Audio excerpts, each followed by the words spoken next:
Good afternoon. As you know that your books have been changed and according to new syllabus, your first chapter in English is The Portrait of a Lady. ये chapter जो है class 11th English का first chapter है, the portrait of a lady. This is a memoir written by one of the finest novelist, Khushwant Singh. He has written so many beautiful stories, and you all have read a story Karma in your 9th class, in your previous class. And as he was a famous novelist, world famous novelist, his writing says something to us in very different form, in very different way, in very different aspect.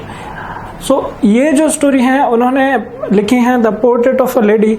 हालांकि ये story भी है और एक memory भी है, उनका personal experience है जो उन्होंने अपनी दादी के साथ में, जो उन्होंने अपनी फैमिली से जो एक्सपीरियंस लिया था वो इस स्टोरी के अंदर दिया हुआ है.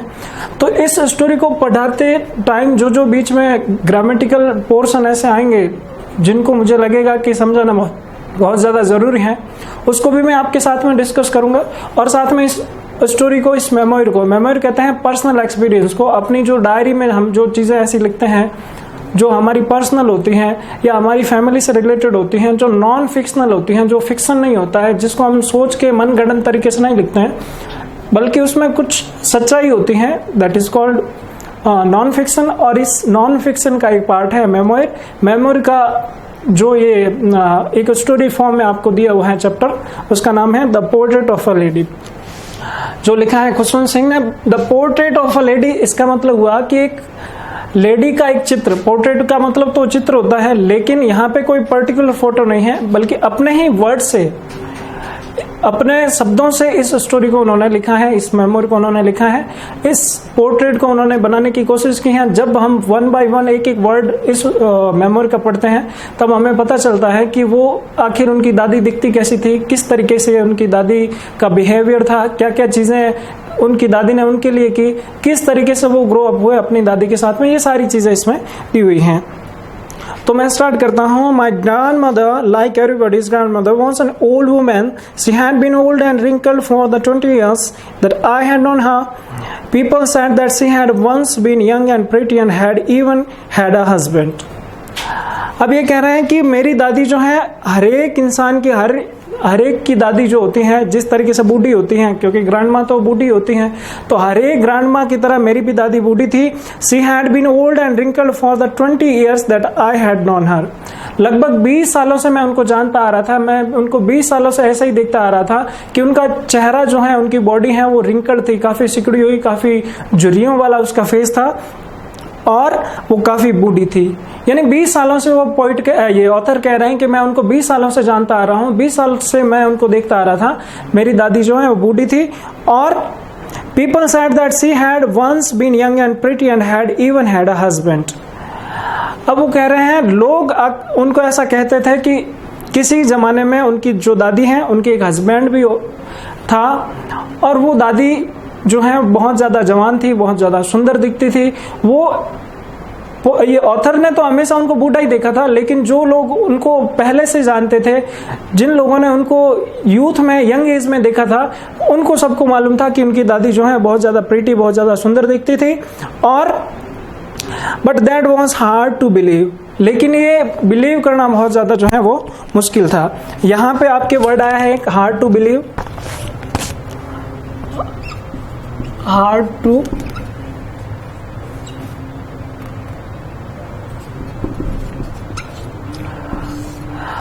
To believe. ये जो वर्ड्स हैं इसमें टू बिलीव जो है इसको कहता है इन्फिनेटिव.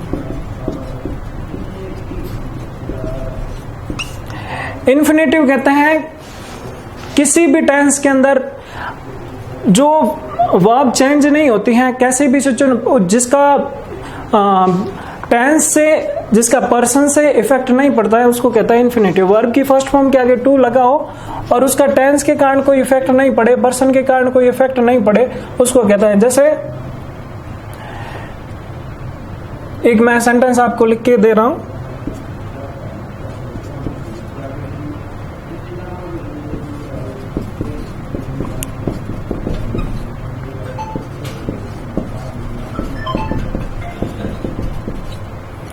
यहाँ पे मैंने 2 सेंटेंस लिखे हैं, टू लीव। आप देखोगे पहला सेंटेंस प्रेजेंट सिंपल का है, यहाँ पे एस लगा हुआ है क्योंकि सब्जेक्ट जो है वो सिंगुलर है, और दूसरा ये भी प्रेजेंट सिंपल का है लेकिन सब्जेक्ट प्लूरल है, मैंने ईट्स नहीं लिखा, ईट लिखा है। तो वी ईट टू लीव और ही ईट्स टू लीव। अब इन दोनों के अंदर आप देखो कि टू लीव में कोई भी चेंज नहीं हुआ, वर्ब की फर्स्ट फॉर्म से आगे टू है पहले, इसको कहते हैं इन्फिनेटिव। तो ये ऑथर के लिए, ये इस राइटर के लिए विश्वास करना मुश्किल था, उनको विश्वास नहीं हो रहा था कि कभी उनकी दादी भी जो है वो यंग हुआ करती थी। माई grandfather has portrayed hang above the mental peace in the drawing room. He wore a big turban and loose fitting clothes. His long white beard covered the best part of his chest and he looked at least 100 years old. He did not look the sort of person who would have a wife or children. अब ये कह रहे हैं कि मेरे जो दादाजी थे उनका ड्राइंग रूम के अंदर एक पोर्ट्रेट उनका भी लटका हुआ था, उनकी बहुत बड़ी दाढ़ी थी, उनके सिर पे एक टर्बन पगड़ी बांधी हुई थी, उनके ढीले ढाले कपड़े पहने हुए थे और वाइट उनकी दाढ़ी थी। उनको देख के ऐसा नहीं लगता था कि ये जो है ये भी कभी यंग हुआ करेंगे या ये भी कभी यंग होते थे या इनकी भी कोई वाइफ रही होगी, बल्कि उनको देख के ऐसा ही लगता था कि वो हमेशा एक बूढ़े, उनके खूब सारे ग्रैंड चिल्ड्रन होंगे।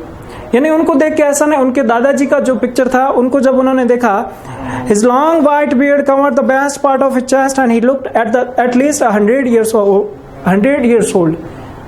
अब वो फोटो देख के ऑथर कह रहा है कि मैंने जब भी अपने दादाजी का फोटो देखा मुझे ये ऐसा लगता था कि ये 100 साल के होंगे, और he did not look the sort of person who would have a wife or children.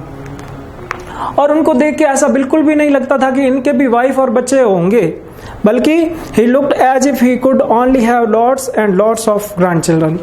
बल्कि उनको देख के ऐसा लगता था कि इनके खूब सारे पोते होंगे, पोते पोतियां, इनके ग्रैंड चिल्ड्रन खूब सारे होंगे। As for my grandmother being young and pretty, the thought was almost revolting. She often told us of the games she used to play as a child that seemed quite absurd and undignified on her part, and we treated it like the fables of the prophets she used to tell us. अब वो कह रहे हैं कि जब जो उनकी दादी जो थी वो हमें अपने बचपन की कहानियां सुनाती थी। जब वो दादी उनकी जो छोटी थी, उन्होंने अपने बचपन के अंदर वो कौन कौन से गेम खेलती थी वो अपनी बातें उनको बताती थी, ऑथर को बताती थी, उनके भाइयों को बताती थी। और ये थॉट भी काफी रिवोल्टिंग था। रिवोल्टिंग का यहाँ वो सेंस नहीं है, अगेंस्ट नहीं है। रिवोल्टिंग का मतलब है कि ऑथर के लिए विश्वास करना बड़ा मुश्किल था कि सच में ऐसा होता होगा। यानी ऑथर को ऐसा लगता था कि उनकी दादी हमेशा बूढ़ी ही रही होंगी, उन्होंने अपनी दादी को कभी यंग देखा नहीं। लेकिन जब दादी उनकी कहानियां सुनाती थी कि मैंने बचपन में मैं ये गेम खेला करती थी, तो उनको बहुत ज्यादा ये इस बात पे विश्वास नहीं होता था। उनको लगता था कि कोई प्रोफेट जो है, कोई पैगंबर है, वो अपनी फेबल सुना रहा है, कोई कहानियां सुना रहा है, इस तरीके से लगता था। यानी कोई कहानी वो सुन रहे हैं, ऐसी कहानी जिस पे विश्वास करना मुश्किल हो, इस तरीके की कहानी उनको लगती थी। अपनी दादी के वो खेल वगैरह, अपनी दादी का बचपन, उनको ये यकीन नहीं होता था कि इनकी दादी भी एक छोटी बच्ची रही होगी। She had always been short and fat and slightly bent. Her face was a crisscross of wrinkles running from everywhere to everywhere. No, we were certain she had always been as we had known her.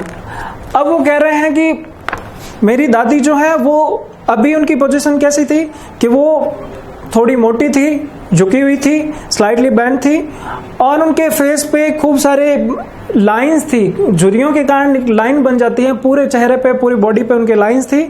और no we were certain she had always been as we had known her. अब वो कह रहे हैं, author कह रहे हैं कि मैंने अपनी दादी को बूढ़ा ही देखा और मैं काफी सर्टेन था, हम पूरा मतलब सर्टेन थे, फिक्स थे। हमने ये सोचा था कि हमारी दादी हमेशा से बूढ़ी ही रही होगी। उनको ये विश्वास ही नहीं था कि उनकी दादी भी कभी यंग थी। So terribly old that she could not have grown older and had stayed at the same age for 20 years. और वो ये भी कह रहे हैं कि लगभग 20 सालों के अंदर तो मैंने उनको ऐसा ही देखा था कि उनके अंदर कोई भी चेंज नहीं आया था। लेकिन मैं जब कॉन्स्टेंटली उनको बार बार मैं देखता था, जब से मैंने उनको देखा वो बूढ़ी थी, इसलिए मेरे लिए यकीन करना मुश्किल था। She could never have been pretty, but she was always beautiful. अब उन्होंने कहा कि मैं ये मान सकता हूं कि कभी वो प्रिटी नहीं, काफी सुंदर नहीं रही होंगी। एक तो होता है प्रिटी, एक है ब्यूटीफुल। प्रिटी यानी कि जिनका अपीयरेंस सुंदर हो, जो जिस फिजिकल जो अपीयरेंस है, जो दिखने में सुंदर है, एग्जैक्टली वो हो। और ब्यूटीफुल का जरूरी नहीं है, जैसे जॉन कीट्स ने कहा है कि beauty lies in the eyes of beholder, यानी जो सुंदर है, आपको जो सुंदर लगता है एक्चुअली में वही सुंदर है। चाहे दूसरों को वो काला लगे, दूसरे को भद्दा लगे, अच्छा नहीं लगे, दूसरे को कैसा भी लगे, लेकिन आपको कोई सुंदर लगता है तो ब्यूटीफुल है। लेकिन प्रिटी हर एक को सुंदर लगता है। तो ये कह रहा है कि मेरी दादी जो है वो प्रिटी नहीं थी, लेकिन ब्यूटीफुल जरूर थी। और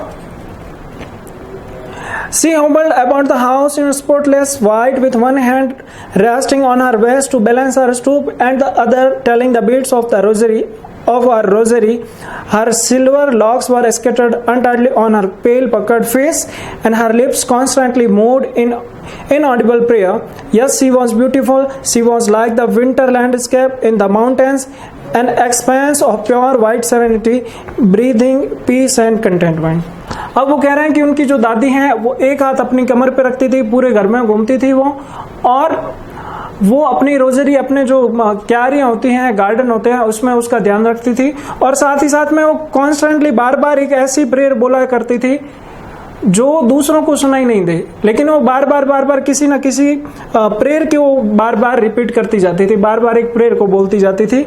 और she was like the winter landscape in the mountains, an expanse of pure white serenity, breathing peace and contentment.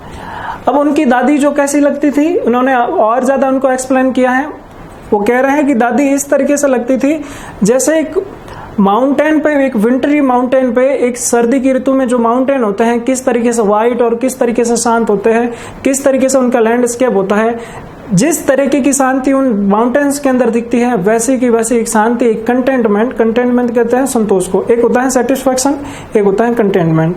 Satisfaction एक ऐसा वर्ड है जो मतलब संतोष, आपको किसी भी चीज में आप सेटिस्फाई हो गए, लेकिन कंप्लीटली नहीं, आपको मालूम है कि इन सारी चीजों की जरूरत है, लेकिन उसके बाद में भी आप उन सब चीजों को अपना सप्रेस करके आगे बढ़ते हो। लेकिन कंटेंटमेंट एक ऐसी चीज है जिसमें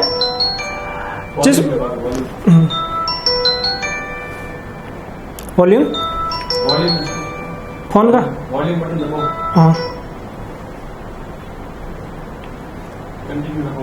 हाँ, कंटेंटमेंट के अंदर आप सेटिस्फाइड होते हो अपनी पूरी लाइफ से, आपको किसी और चीजों की इच्छा नहीं होती है। सेटिस्फैक्शन के अंदर आपको और चीजों की इच्छा होती है, लेकिन आपको जबरदस्ती अपने आप को सेटिस्फाई करना पड़ता है। आगे कह रहे हैं my grand mother and I were good friends. अब ये एक इंटरेस्टिंग ग्रामेटिकल पार्ट है जिसको मैं लिखने जा रहा हूं।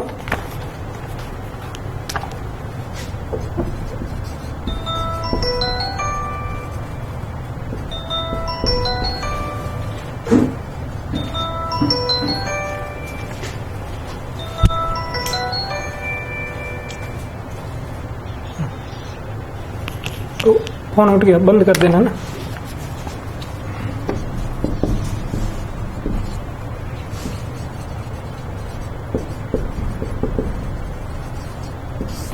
अब इसमें जो इंटरेस्टिंग बात है इस सेंटेंस के अंदर वो ये है कि एक थर्ड पर्सन है, एक फर्स्ट पर्सन है। जब भी कभी आप तीन पर्सन को एक साथ में यूज करना चाहते हो एक सेंटेंस के अंदर एक सब्जेक्ट के तौर पे, तो आपको हमेशा इस फॉर्मूले का यूज करना चाहिए। सबसे पहले सेकंड पर्सन, फिर थर्ड पर्सन और फिर फर्स्ट पर्सन। जैसे फर्स्ट पर्सन के अंदर आपको मालूम है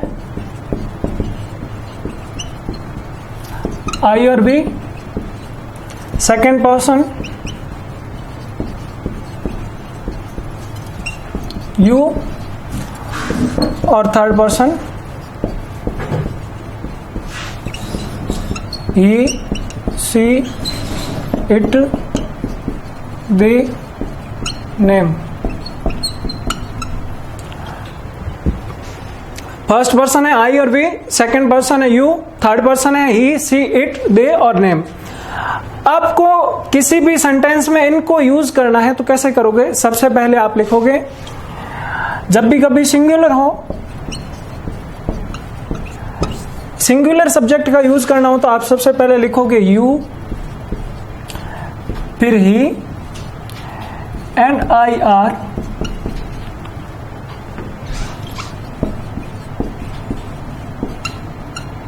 बेस्ट प्लेयर्स। इस तरीके से आपको 2 पर्सन यूज करने हो तो आप लिखोगे he and I are the best,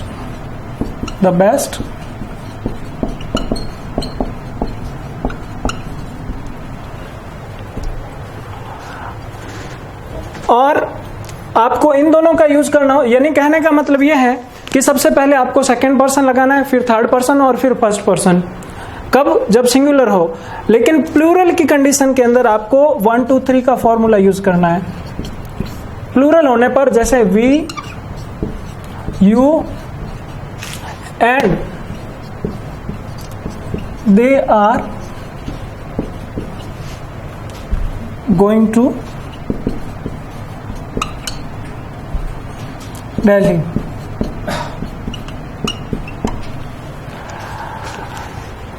singular कौन है? यू सिंगुलर है, प्लूरल भी है, ही सिंगुलर है और आई भी सिंगुलर है। आई एक एक्सेप्शन है, इसलिए मैं इसको सिंगुलर नहीं कह रहा हूं। सिंगुलर के साथ में सिंगुलर भी यूज होता है, प्लूरल के साथ में प्लूरल भी। अब प्लूरल वाले सेंटेंस के अंदर सबसे पहले आपको लगाना है वी, फिर है यू, यानी फर्स्ट पर्सन, सेकंड पर्सन और third person. First person plural, second person plural और थर्ड पर्सन प्लूरल। इस तरीके से 1 2 3 का फॉर्मूला इसमें यूज करना है। और पहले वाले सेंटेंस के अंदर 2 3 और 1 का फॉर्मूला, यानी सेकंड पर्सन, फिर थर्ड पर्सन और फिर फर्स्ट पर्सन। यानी ही सिंगुलर है, आई भी सिंगुलर है, यू भी सिंगुलर है, इसमें यू प्लूरल है, वी प्लूरल है और दे भी प्लूरल है। तो इस तरीके से इस फॉर्मूले को यूज करना है। अब यदि आपको 1 2 3 का फॉर्मूला यूज करना हो और वो भी हो सिंगुलर, तो कैसे यूज करोगे? जब भी कभी किसी सेंटेंस के अंदर कंप्लेन और कोई नेगेटिव एक्सप्रेशन हो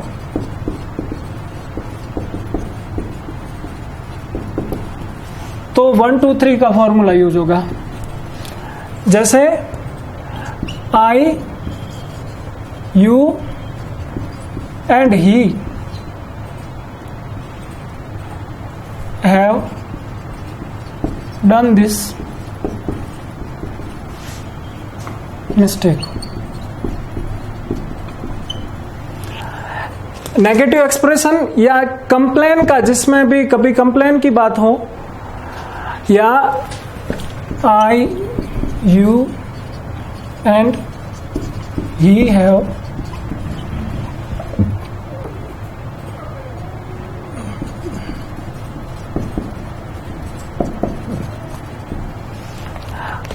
आई, you and he have done this loss. वापिस से एक बार सबको समझ लो, 2 3 और 1 का फॉर्मूला कब यूज होता है? जब भी कभी एक सब्जेक्ट को आप एक सेंटेंस के अंदर सब्जेक्ट लिखना चाहते हो, तीनों ही पर्सन लिखना चाहते हो, तीनों ही पर्सन का यूज करने पर एक नॉर्मल सेंटेंस के अंदर किस तरीके से तीनों ही पर्सन यूज होंगे? सबसे पहले तो सेकंड पर्सन, उसके बाद में थर्ड पर्सन, उसके बाद में फर्स्ट पर्सन। ठीक है, ये सिंगुलर में। प्लूरल में कैसे यूज होंगे? सबसे पहले प्लूरल का फर्स्ट पर्सन, फिर सेकंड पर्सन और फिर थर्ड पर्सन, इस तरीके से। और जब कंप्लेन और नेगेटिव एक्सप्रेशन हो तो चाहे फर्स्ट पर्सन, ये चाहे सिंगुलर हो चाहे प्लूरल हो, आपको 1 2 3 का फॉर्मूला यूज करना है, यानी फर्स्ट, सेकंड और थर्ड का। अब ये तीनों ही हैं वो सिंगुलर है। आई किसका सिंगुलर है? वी का सिंगुलर है। यू सेम रहता है। और ही किसका सिंगुलर है? ये है दे का सिंगुलर। इस तरीके से ये एक सेंटेंस, ये तीनों ही जो सेंटेंस है, ये सारे सेंटेंस, इन सारे सेंटेंस के अंदर तीनों ही जो रूल्स मैंने लिखाए हैं ये बहुत ज्यादा इंपॉर्टेंट है। कभी भी सेंटेंस के अंदर आपको ऐसा नहीं लिखना चाहिए I, you and he are friends, ऐसा नहीं लिखोगे आप। क्यों नहीं लिखोगे? क्योंकि इसका जो रूल है, इसका फॉर्मूला है 2 3 1 का फॉर्मूला यूज होता है। यानी सबसे पहले सेकंड पर्सन, फिर थर्ड पर्सन और फिर फर्स्ट पर्सन। कंप्लेन के अंदर या नेगेटिव एक्सप्रेशन के अंदर आपको फर्स्ट सेकंड थर्ड का यूज करना है, और प्लूरल के अंदर जैसे वी प्लूरल है, दे भी प्लूरल है, इस कंडीशन में भी आपको 1 2 3 का फॉर्मूला यूज करना है। 1 2 3 मतलब कि फर्स्ट सेकंड और थर्ड, फर्स्ट सेकंड थर्ड, और जनरली सेंटेंस आप लिखते हो तो 2 3 1 का फॉर्मूला। यानी इस टॉपिक के अंदर, इस चैप्टर के अंदर हमने ये इंपॉर्टेंट बात सीखी, क्या सीखी, इस फॉर्मूला का यूज करना है। और दूसरी इंपॉर्टेंट बात इस सेंटेंस के अंदर, इस टाइटल के अंदर भी है, द पोर्ट्रेट ऑफ, इसको ओ एफ को ऑफ पढ़ते हैं ना कि of, O double F of होता है लेकिन इसको पढ़ते हैं ऑव, ये लिखा हुआ है आपके ऑव, इसको ऑव पढ़ते हैं ना कि ऑफ। आज के लिए इतना ही, ठीक है सर, थैंक यू।